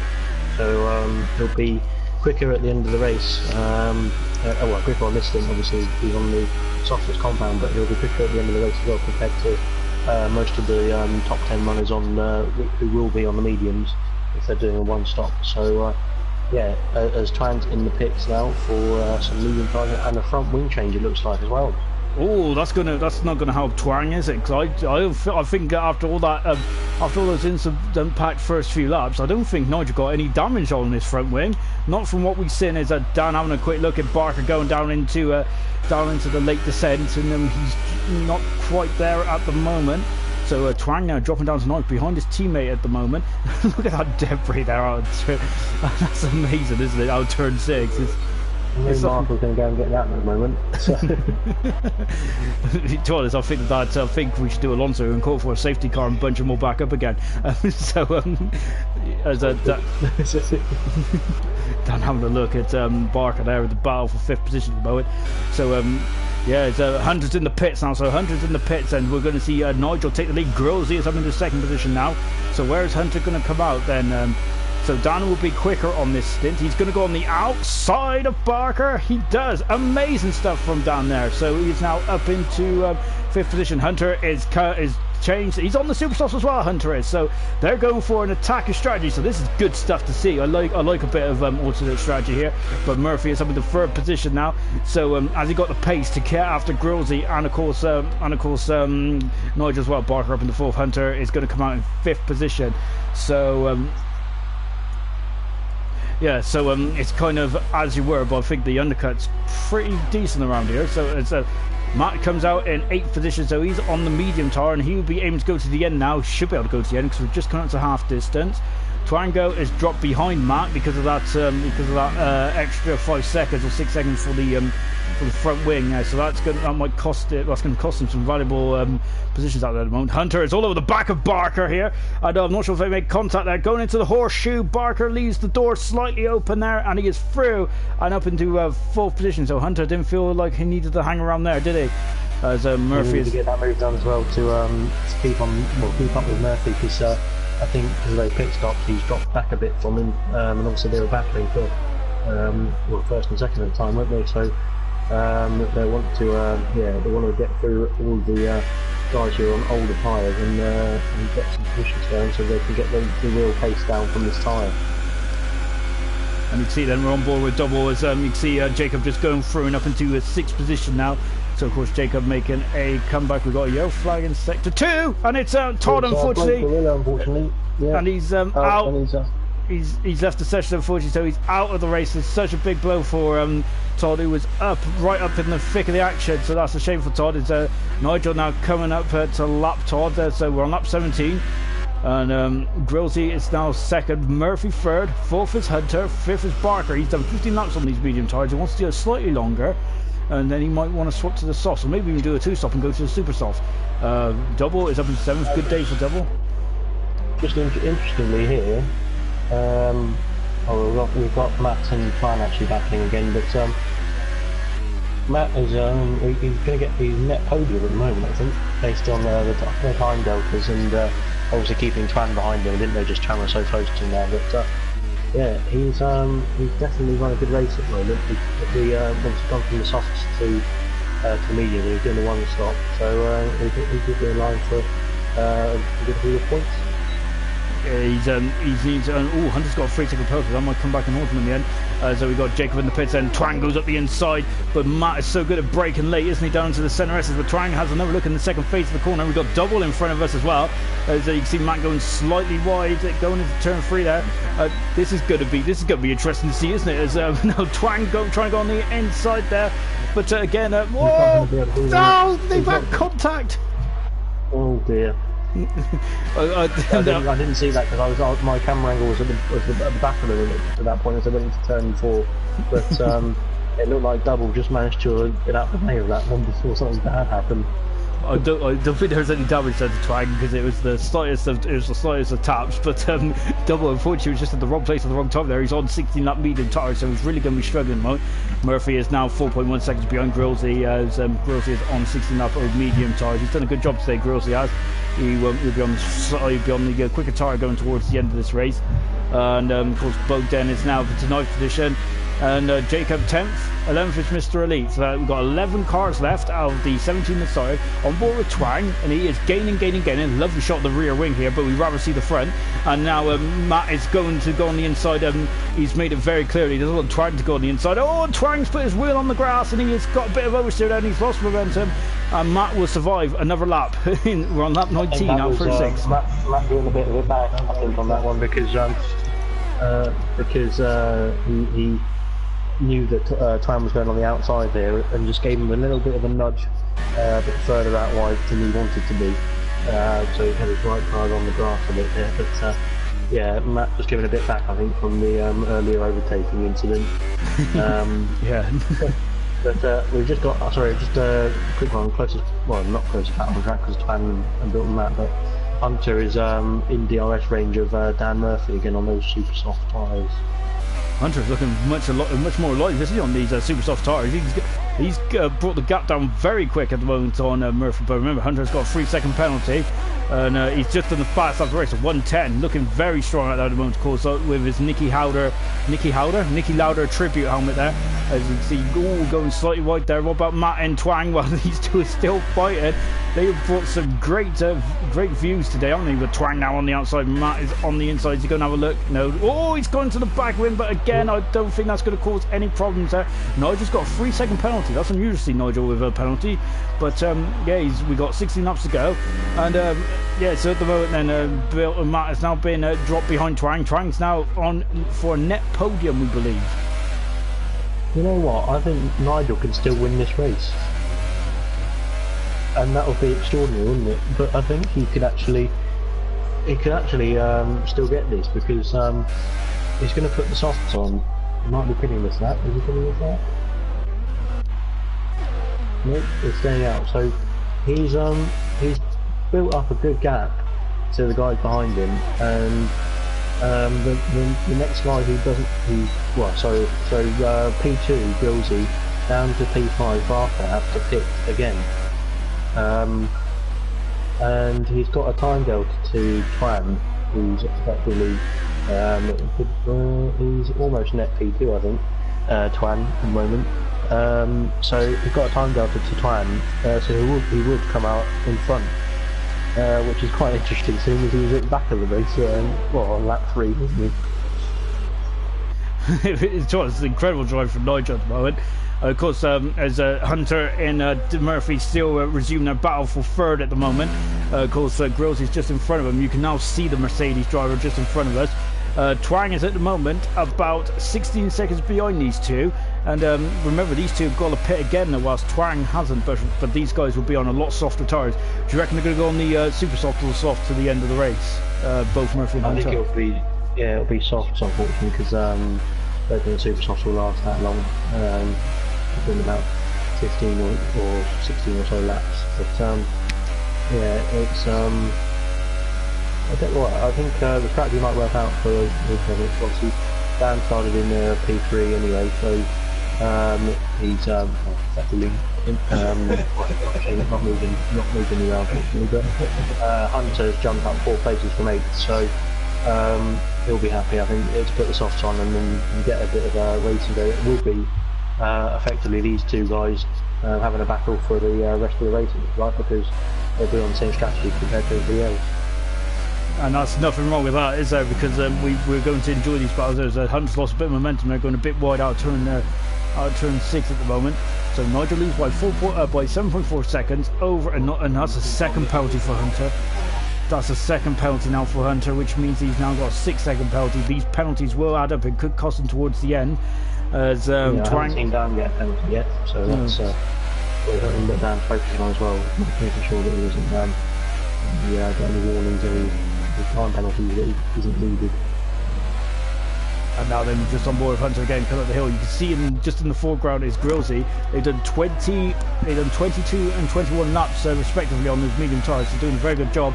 As Jacob is down in 10th position at the moment. He was on the front row of the grid, wasn't he? But like in Singapore, having a bit of a scrappy race at the moment. Jacob is, unfortunately, but hopefully he can get some points at the end of this.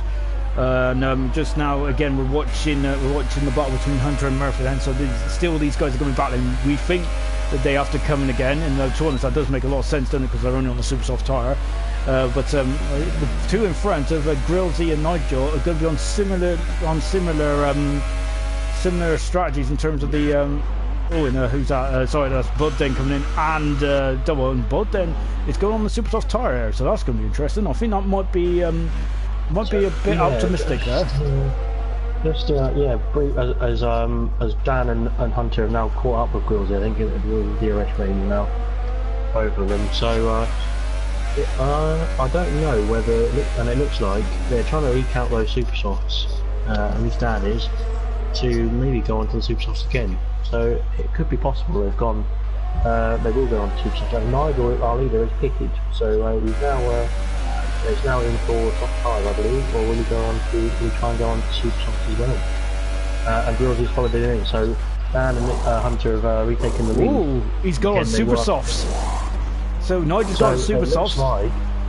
It looks like super softs are going to be the next one. So Nigel and Nigel got super softs for the next 12 laps. Grillsy has gone on soft tyres. So that's going to be interesting. Of course, Barker is now coming under a bit of pressure. Oh, Nigel's out in third position. Brilliant stuff. Nigel's coming out in front of Twang.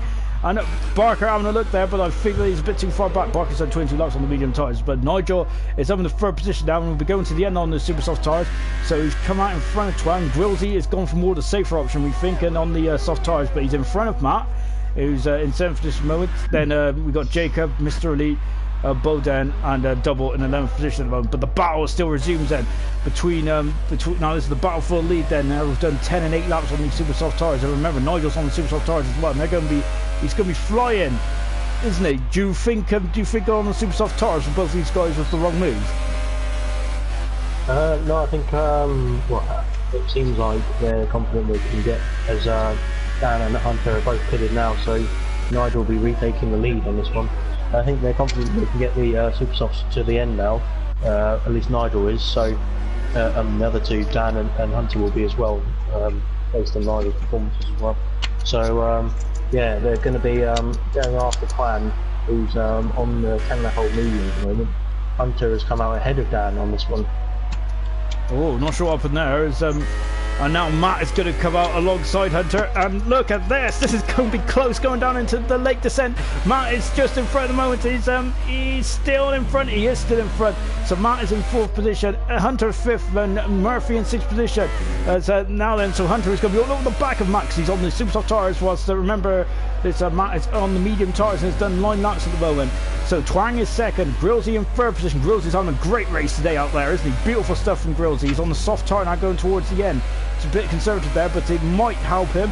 Now look at this. Hunter is going at the inside into the horseshoe. Oh, forced his way through there. And now coming into... Oh, and Matt spun it. Matt spun it. Oh, no. And Murphy's through. And Matt is way off the track there. And oh, dear, oh, dear. And now Murphy up into 4th position. Hunter 5th. And he's got a stop-go penalty as well for Hunter. So he's got a 6-second penalty. And he's also got a stop-go penalty as well, so that's going to add another couple of seconds to his time there. Matt, just have to get it in there. No, unfortunately that one, obviously Hunter and Dan being on the much faster car, Matt, was on 10-hour mediums, like I said. Hunter was all over his back of him from the pit exit, wasn't he? And I think he was a bit impatient there, trying to get a move done as soon as he could. Yeah, I think he should have waited then. Do you think? I know, to be honest, we do like these guys racing. We're just watching Bogdan and Mr. Elite going side by side, going down to the lake descent into turn 4, and good move there from Bogdan there. Very, very forceful but a respective racer, which we like to see. Yeah, I think maybe Hunter would have got the move would have had the move done going up the hill in turn 1, we believe. So yeah, do you think he should have waited there?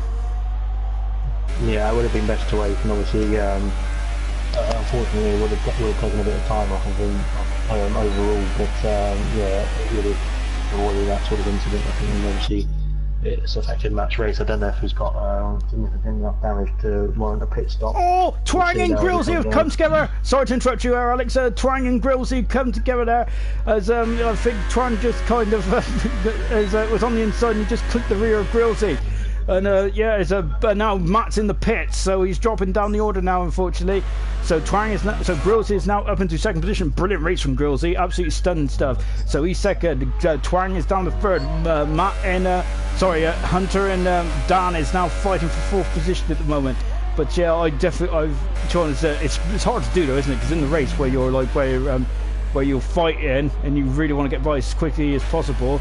And yeah, so you obviously it would have been a great move if it stuck there, but it's quite hard to overtake around the horseshoe, isn't it?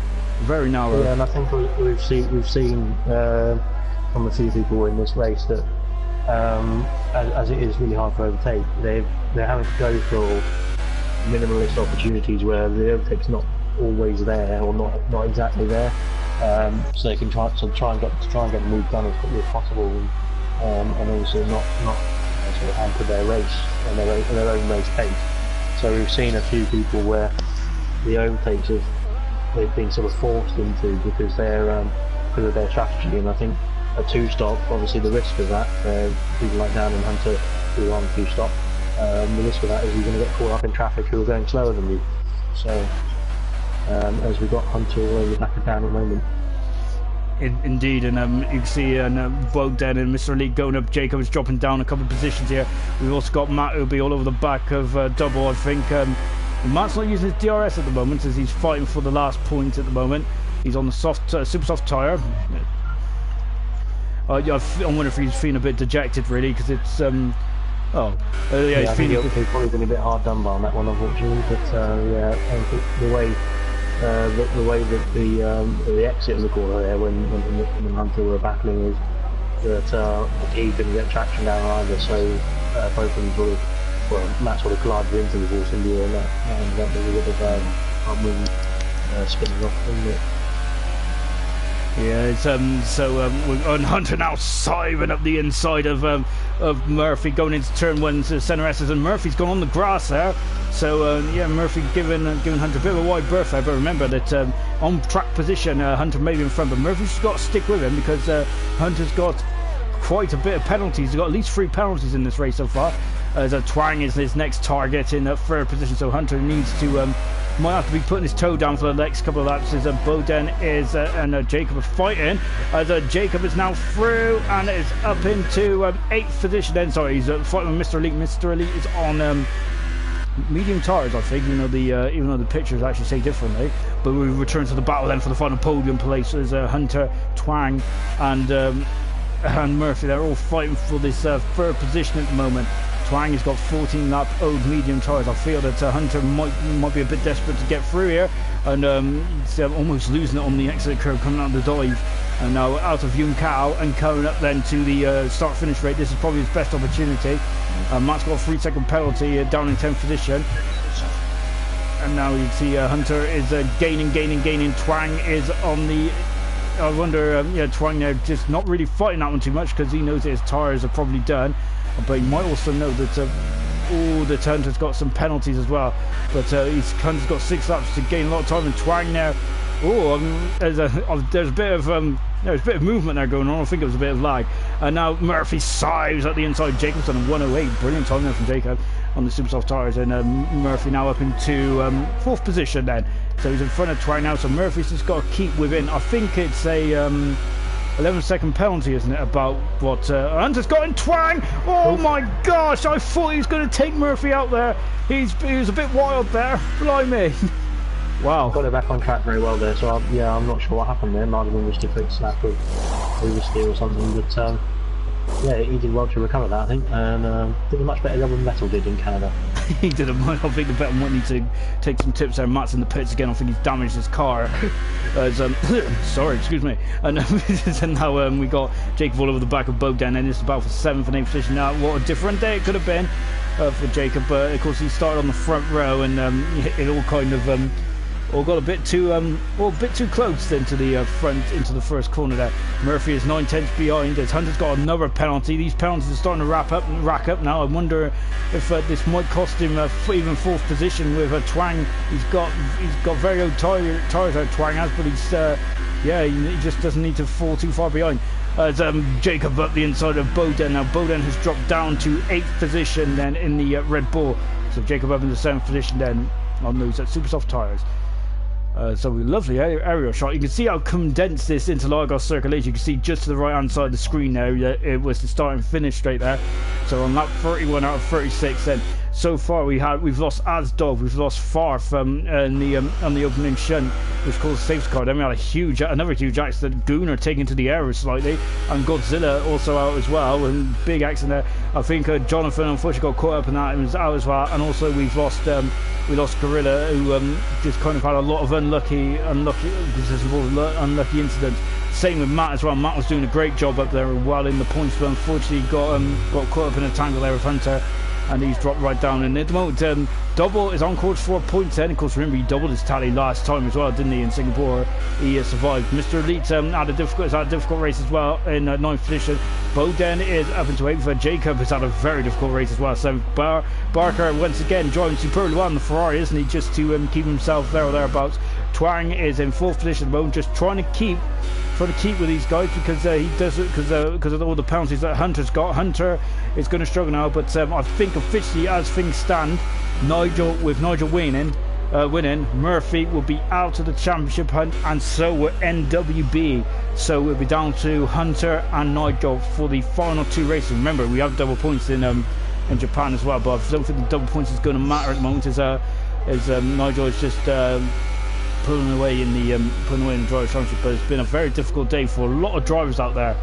It's been very action-packed, I must say. Yeah, I think it's penalty-wise. I've just had a quick look at the race director, and there's I think it was 9 seconds to time. Well, there was 9 seconds plus a stop-go at the end for Hunter, and then a 3-second time penalty, I think, for Gilsey.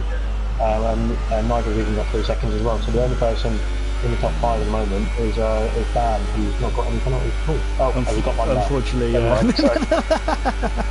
Oh dear. We'll have to mention that after the race about what you just said, and we'll blame you for that penalty. It's commentator first, isn't it? Yeah. Parker's dropped down to 7th position now as Jacob's now moved up to 6, so he's flying through the field now, Jacob is.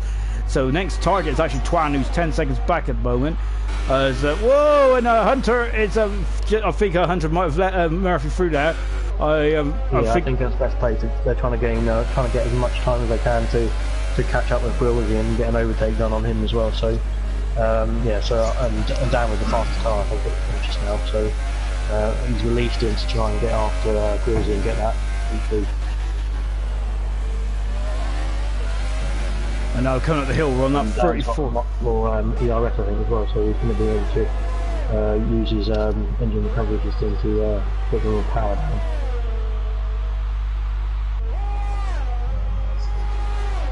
So then, we're entering the final stages of this Brazilian Grand Prix. Been action-packed all the way. Grills has got another penalty there, so he's got and he is only just up the road, isn't he, as well, Grills he is. So, yeah, I've been looking at the wrong time. That's going to be putting in, it's going to be, obviously the penalties will be a factor in most places, especially around Brazil, where it's so easy to get a warning on one corner or two. So the penalties have been added up, I think, especially for these, for Grilsey down to Pan. I think they've got quite a few penalties between them. And I think Nigel's been, he's only got one, but he's been sort of cruising around quite casually, just laps Phil and Matt, I think.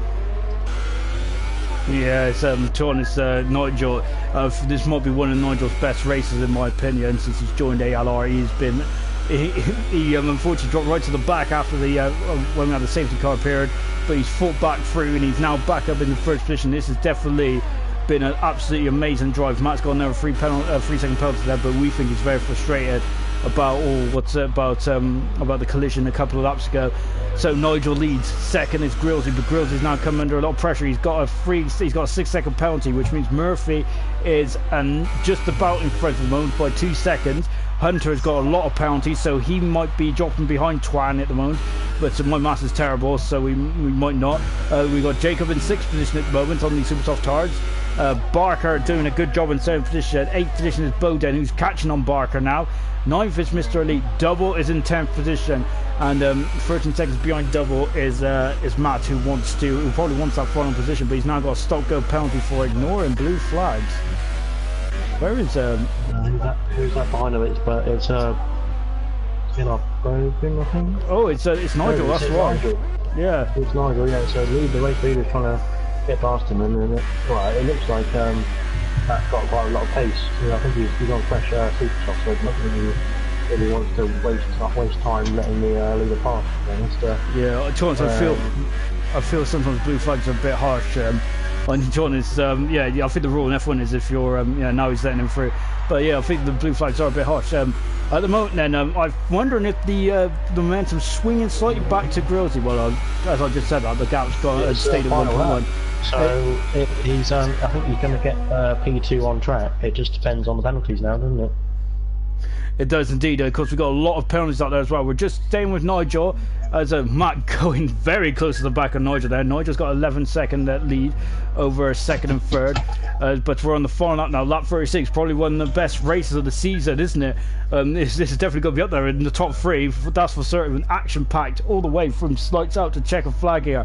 But Nigel's now coming into Young Cow then, and now he's going to blast up the hill for the final time. And Nigel is about to win his 5th Grand Prix of ALR, and this will be his 9th podium. And to be honest, I think this is probably the most deserving win of his career as well. Nigel wins the Brazilian Grand Prix. Brilliant stuff from Nigel. Absolutely amazing. 2nd position. Very good. It was a very good race, wasn't it? And Grillsy coming through to finish 2nd, but depending on the penalties, it will be Murphy 2nd, Grillsy 3rd.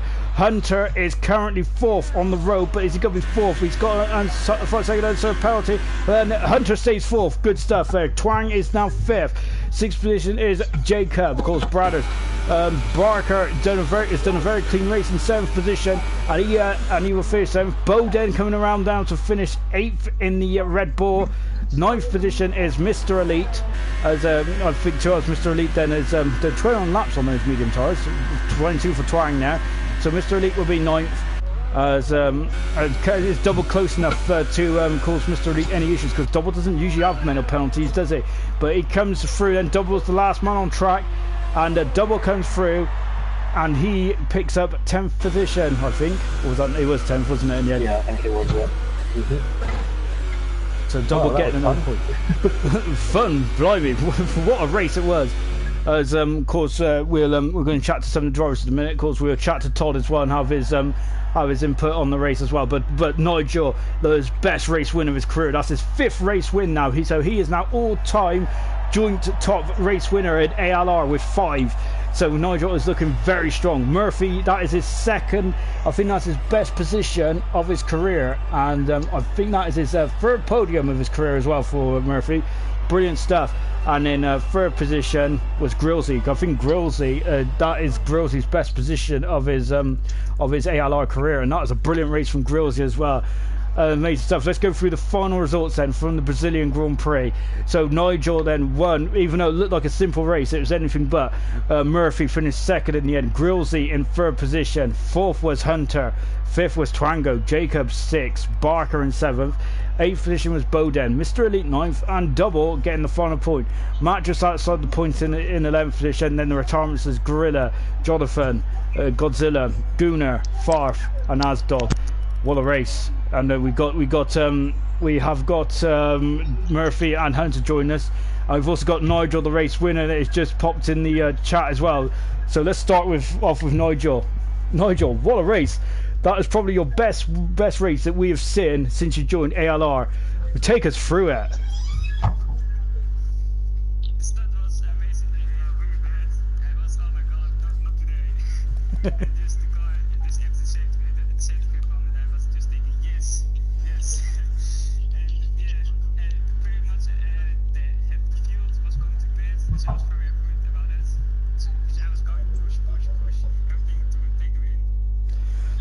that was amazing. That was your fifth win of the season now as well. So you're joint the highest ever race winner in ALR, which is it's amazing. It's an amazing feat. And that was just amazing though. And what was in terms of your strategy? You did so many laps on those medium tires. How did you keep the pace up? The tires are really bad in the end. I think 85% this year. I was doing best to stay alive. But yeah, it works at the end. Amazing stuff today. Well done, Nigel. I think that is definitely one of the best races we've ever seen from you.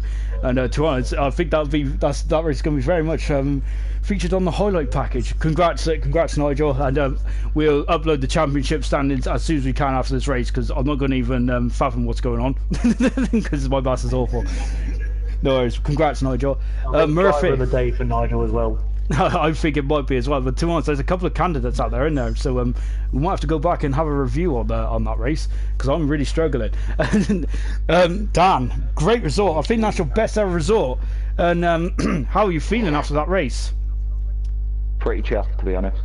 Pretty chuffed. You sound it. It went well. What was your? Because you were starting in third position anyway. What was your honest targets going starting from third? Did you expect to stay on the podium?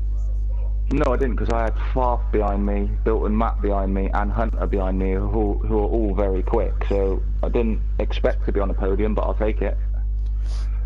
And going on to the super soft tires, was that your plan all along? Was it to have a very quick middle stint? So or was that just kind of changed on the fly? No, that was my plan all along. Me and Jeff, we had a little chat beforehand, and the 2-stop seemed to be quicker than the 1-stop, so that's what I went with in the end. Well, Jeff. I know Jeff was actually useful for it. It's amazing. And so how are you feeling then going on to we've changed to Canada up, haven't we? Just a second. Bear with me a minute, folks. Going up to Abu Dhabi in the next race. What are your feelings going there? Because surely this is a massive confidence booster, getting yourself to finish off the season on a high, getting ready for the next season, season 2. Yeah, I mean, if it was a track I liked next, then that'd be great. But I don't like Abu Dhabi, so we'll see what happens. If I can get another podium, I'll be buzzing. Well, amazing stuff. Congrats, Dan. Definitely one of the best races I've seen you drive all season. Amazing stuff. Well deserved. And who I don't think Grills is in the party, but I'm sure Hunter joined. Hunter, you had a very adventurous race, didn't you? But I tell you what, you'll start again. I think that if we had an award for start of the season, I think you might be in the top 3 for all of them. Yeah, I seem to be getting better at the starts. Obviously, it was a very happy sight to see Nigel and Bradders both sideways. So, and then the race just went to shit from there. Well, let's talk about some of the action points. Firstly, when you was on the super soft tires, you were very desperate to come through the field. You went up the inside of Matt going into the horseshoe. Do you think that was a bit too aggressive from you, or do you feel the door was open wide enough for you to have a go? Well, the thing was, Matt was, for the rest of the first part of the lap, Matt was darting between braking points, so I just thought, I'm committing it, and then he just tried pushing me on the grass on the inside, even though I had the inside line. So I thought, you know what, 2 could play that game, so I muscled it out, and then because he pushed me so far, it gave me an illegal overtake, but by which time he was facing another direction, so I just thought, and carried on. So. And I think that mathematically, this is a very rough guess, mine. I think you're now the only man that can stop Nigel from winning the title. Do you? How realistically? How do you feel? Do you feel you can stop this man? To be honest, I'm writing this season off. I'm done with it already. I think the only way you can catch Nigel's if he's missing a front wheel. So, you know, personally, I'll take second in the championship, and I'm just going to draw a line under it and move on for that. As for this season, there's no, like I say, unless Nigel loses his wheel, there's no way anyone's catching him. To be honest, Nigel has been immense this season, and yeah. So next race is in Abu Dhabi then, and let's come to Todd. Todd, you had a bit of misfortune in that race. Do you want to talk us through what went down? basically, I had a good start. Got to second. And then Hunt had decided he was going to chase me down. I think at the start, I think I tapped Dan's back end, which gave me wing damage, which was slowing me down. And then I just thought, right, I'm just going to crack on, see if I can catch him. And I come out, went into the pits, come out, Twan sent me wide, and my race just went downhill after that. It's such a shame as well, because I think that was your best qualifying position of your ALR career, really, wasn't it? In fourth position, you were looking right up there as well. And I think in the comms box, I think you had to mute us, because it was great to see. It was great to see you up there as well, actually, after all the mishap you've had this season. But going into the final two races, we've got Abu Dhabi and then double points in Japan. How are you confident about ending up the season on the high?